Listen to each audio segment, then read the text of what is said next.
جنہوں نے نماز کو ضائع کر دیا اور خواہشات نفسانی کے پیچھے لگ گئے، سو ان قریب ان کو گمراہی کی سزا ملے گی۔ ہاں، جس نے توبہ کی اور ایمان لایا اور عمل نیک کیے تو ایسے لوگ بہشت میں داخل ہوں گے اور ان کا ذرا نقصان نہ کیا جائے گا، یعنی ہمیشہ کی بہشتوں میں جس کا اللہ نے اپنے بندوں سے وعدہ کیا ہے کہ جو ان کی آنکھوں سے پوشیدہ ہے۔ بے شک اس کا وعدہ نیکوکاروں کے سامنے آنے والا ہے،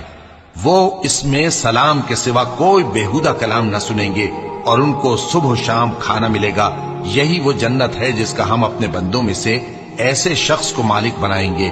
جو پرہیزگار ہوگا۔ اور فرشتوں نے پیغمبر کو جواب دیا کہ ہم تمہارے پروردگار کے حکم کے سوا اتر نہیں سکتے، جو کچھ ہمارے آگے ہے اور جو پیچھے ہے اور جو اس کے درمیان ہے سب اسی کا ہے، اور تمہارا پروردگار بھولنے والا نہیں، یعنی آسمان اور زمین کا اور جو ان دونوں